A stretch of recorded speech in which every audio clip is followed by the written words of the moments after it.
দ্বিতীয় কাজটা কি, আমাদের নেতাদের বাড়িতে বাড়িতে এখন ব্যাগে করে টাকা নিয়ে ঘুরছে। বুঝতে পারছেন? বলেছিল মাঠে খেতে না হলে খামারে, সব এখন ভুলে গেছে। অলরেডি দুটো গোল দিয়ে দিয়েছি আমরা বলেছি আমরা খেতেও যেমন ফলাবো, খামারেও তেমন বুঝে নেব। আর আপনাদের বলছি, ভাঙড়ের সবজি বিখ্যাত সবজি, আপনারা খেতে ভালো করে ফলাতে পারেন, খেতে ভালো করে ফলিয়ে দেন। 2021 নয়, এটা 2026। এটা ক্যানিকের শাহাবুদ্দিন সিরাজি নয়, অত্যন্ত বিনয়ী ভদ্র ছেলে। আমি শাহাবুদ্দিনের মতো অত ভালো ছেলে নয়, মোটামুটি আমরাও বুঝে নেবো খামারটা। দ্বিতীয় কথা হচ্ছে, একটা মিথ্যা ছেলের নামে মামলা দিয়ে দেখো, শুধু ভাঙড় অবরুদ্ধ নয়, বাংলা অবরুদ্ধ করে দেবো একদম। তাহলে আমি কিন্তু অভদ্রও নয় ভাই। বাড়ি বাড়িতে টাকার ব্যাগ নিয়ে ঘুরছে, যে বাড়ি বাড়িতে টাকার ব্যাগ নিয়ে ঘুরছে সে তৃণমূলের ভোটার ডিলিট কিভাবে করবে? যদি কোনো তৃণমূলের নেতারও ডিলিট হয়ে যায়, সে তার পরিচয় যদি গোপন রাখতে চায়, তার পরিচয় গোপন রেখে আমার সাথে যোগাযোগ করুক। সেই তৃণমূলের ভাইয়ের ভোটাধিকার ফিরিয়ে নিয়ে আসার জন্য তারও হয়ে তার নওশাদ সিদ্দিকী আইনি লড়াই করবে বিনামূল্যে। প্রশাসনকে বলবো, যথেষ্ট আপনারা সেন্সেবল সেন্সিয়ার সজাগ থাকবেন। আইএসএফ এর ছেলেদের শুধু নিরাপত্তা নয়, তৃণমূলের ছেলে নেতাদেরকেও নিরাপত্তা দেন। তবে আইএসএফ এর হাত থেকে নিরাপত্তা নয়, তৃণমূলের নেতাদের হাত থেকে তৃণমূলের নেতাদেরকে নিরাপত্তা দেন। নাহলে এই নটোরিয়াস ক্রিমিনাল হয়তো কাউকে খুন করে ভাঙড়ের ভূমিপুত্রকে একটা ভোটার লিস্ট থেকে কমিয়ে দিতে পারে। তার উদাহরণ রেচ্ছাক্ষা। এদের স্বার্থের জন্য এরা যে আচ্ছা তাই করতে পারে। রেজ্জাককে খুন করেছে কারা, আর দোষ দিচ্ছিল কাদের নামে? আমি ধন্যবাদ জানাবো ভাঙড়ের উত্তর কাশীপুর পুলিশ স্টেশন থেকে শুরু করে ভাঙড় পুলিশকে, যে অন্তত অনৈতিকভাবে যে মার্ডার কেসে তারা যাঞ্চ করেছে, করার পরে যারা কেসের সাথে যুক্ত তাদেরকে নাম নিয়েছে। একটা কাজ, নটোরিয়াস ক্রিমিনালটা যাতে খুন করবে, শুনলে মানুষ নাক ছিটকাতো। ভাঙড়ের নাম শুনলে মানুষ বোমগুলি পিস্তলের কথা বলতো, ভাঙড়ের নাম শুনলে মানুষ হিংসা হয়, খুনোখুনি হয় কথা বলতো। কিন্তু আজকের ডেটে দেখুন, সারা রাজ্যের মানুষকে কলকাতায় যারা ট্রিটমেন্ট নিতে আসছে, ব্লাড ব্যাংকে যখন যাচ্ছে, রক্তের প্রয়োজন হলে ব্লাড ব্যাংকে যাচ্ছে, হয়তো তারা ব্লাড পাচ্ছে না, তারা আজকে অন্য কোনো জায়গায় আর যোগাযোগ করছে না, ভাঙড়ের বিধায়কের সাথে যোগাযোগ করছে, বা ভাঙড়ের আইএসএফ এর নেতৃত্বদের সাথে যোগাযোগ করছে, বা ভাঙড়ের সাধারণ মানুষের সাথে যোগাযোগ করছে যে আমার রক্তের প্রয়োজন আছে।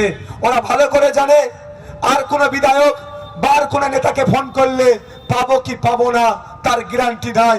কিন্তু ভাঙড়ের বিধায়ক, ভাঙড়ের নেতা, ভাঙড়ের সাধারণ মানুষকে যদি ফোন করি, ওরা রক্তের ব্যবস্থা করে দেবে। তাই আপনাদের বলি, এমন ঘটনা হয়েছে, ব্লাড ব্যাংকে রক্ত নাই, ভাঙড়ের মানুষের ইজ্জতের স্বার্থে, ভাঙড়ের নামকে পরিবর্তন করার স্বার্থে, ভাঙড়ের সুনাম রাজ্য স্তরে প্রতিষ্ঠিত করার স্বার্থে ব্লাড ব্যাংকে রক্ত শূন্য। কিন্তু আমাদের কাছে খবর আসছে, দিনাজপুর, মালদা, মুর্শিদাবাদ, বাঁকুড়া, পুরুলিয়া, রাজ্যের বিভিন্ন প্রান্ত থেকে রোগীরা কলকাতায় এসেছে, রক্তের প্রয়োজন, রক্ত পাচ্ছে না, আমাদের সাথে যোগাযোগ করেছে। ব্লাড ব্যাংকে রক্ত নাই তো কি হয়েছে? আমরা গিয়ে, আমাদের ছেলেরা গিয়ে, ভাঙড়ের ভূমিপুত্ররা গিয়ে, ভাঙড়ের মায়েরা গিয়ে, ভাঙড়ের বোনেরা গিয়ে ব্লাড ব্যাংকে গিয়ে, হসপিটালে গিয়ে রক্ত দিয়ে অন্যের মানুষকে প্রাণে বাঁচতে সহযোগিতা করছে। আজকে ভাঙড়কে নতুন ভাবে চিনতে শুরু করেছে রাজ্যের মানুষ, ভাঙড়কে ফলো করতে শুরু করেছে রাজ্যের মানুষ। ভাঙড় বিকল্প পথ দেখিয়েছে। ভাঙড় মানে রক্তপাত নয়, রক্তদানের পরিচয় হয়ে উঠুক ভাঙড়, এভাবে ভাঙড়কে চিনতে শুরু করেছে। সেই জন্যই অনেকের অসুবিধা হচ্ছে। তাই আপনাদের বলবো, আপনাদের ভাঙড় ভালো রাখার দায়িত্ব আপনাদের উপরে বর্তায়, আপনাদের ভাঙড় এর সুনাম করার দায়িত্ব আপনাদের উপরে বর্তায়। আমি বিধায়ক, হয়তো পারফর্ম করার জায়গাটা দিতে পারি, পারফর্ম আপনাদেরই করতে হবে। তাই অনুরোধ করছি, কারো প্ররোচনায় পা দেওয়ার দরকার নাই। আপনাদের কাছে একটা গোল্ডেন চান্স এসেছে, মক্ষম সময় এসেছে ভাঙড়ের মানুষকে রাজ্যের কাছে একবার ফাইনালি প্রতিষ্ঠিত করার, প্রমাণ দেওয়ার। যেই প্রমাণেটাই ভাঙড় কোনো বোমবাদা নেতাকে, ভাঙড় কোনো নটোরিয়াস ক্রিমিনালকে জিতিয়ে বিধানসভায় পাঠাবে না।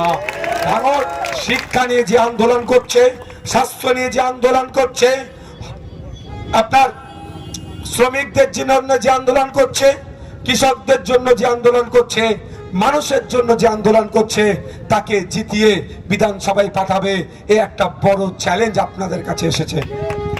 একদিকে নটোরিয়াস ক্রিমিনাল, অপরদিকে মানুষের অধিকারের জন্য লড়াই করা নওশাদ সিদ্দিকী।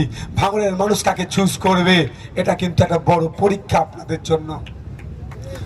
কি বলছি বুঝতে পেরেছেন? আপনারা কোনটা চুজ করবেন ভাই? একসাথে কিন্তু আওয়াজ হচ্ছে না। দেখুন একটা কথা বলি, আপনাদের কাছে বড় একটা প্রমাণের জায়গা। আপনারা প্রমাণ দিয়েছেন 2021-এ অর্ধেক ধাক্কা দিয়েছেন, 2026-এ পুরোপুরি ধাক্কাটা দিতে হবে। তাই 2026-এ অন্য কোনো জায়গায় হাত দেওয়ার প্রয়োজন নাই। খামচিহ্নে ভোট দিয়ে খামচিহ্নের প্রতিনিধি বামেদের সমর্থিত নওশাদ সিদ্দিকী আপনাদের ভাইকে বিধানসভায় পাঠান। এতটুকু ভরসা রাখতে পারেন, বিগত 5 বছরে ভাঙড় সহ রাজ্যের মানুষের জন্য প্রথম সারিতে দাঁড়িয়ে বুক চিতিয়ে যে লড়াই করেছে, আগামী দিনেও মানুষের সাথে, মানুষের স্বার্থে, মানুষকে সাথে নিয়ে বুক চিতিয়ে লড়াই করব। কোনো দুর্নীতির কাছে, কোনো অন্যায়ের কাছে, কোনো লোভের কাছে নিজেকে আপোষ করব না। বন্ধুগণ, বক্তব্য আমি দীর্ঘায়িত করব না। এখন একটা বিষয় নিয়ে প্রচুর মানুষ আতঙ্কিত, তার নামটা কি? এসআইআর। আমি আজ থেকে 2 মাস আগে বলেছিলাম এই ইলেকশনের মূল ইস্যু হবে এসআইআর। হয়েছে কি হয়নি বলুন? মমতা ব্যানার্জি কি বলছে, কি বলেছিলেন? আমার লাশের ওপর দিয়ে এসআইআর হবে। আমি তার দীর্ঘায়ু কামনা করি, তার শারীরিক সুস্থতা কামনা করি, কিন্তু আমি জানতে চাইছি তিনি এখন জীবিত আছেন তো? অভিষেক বাবু বলেছিলেন একজনের নাম কাটা গেলে 1 লক্ষ লোক নিয়ে দিল্লির নির্বাচন কমিশনের অফিসকে ঘেরাও করব। কিন্তু ঘেরাও তো দূরের কথা, তার দলের 11 জন টিকিট পেয়েছে এমন, তারা কেউ আন্ডার অ্যাডজুডিকেশন, কেউ হয়তো ডিলিট হব এই জায়গায় নাকি দাঁড়িয়ে আছে। চিঠি দিয়ে তাদের নামগুলো তোলার কথা বলছে, শুনলাম 5 মিনিটের মধ্যে নাকি তাদের নাম উঠে গেল।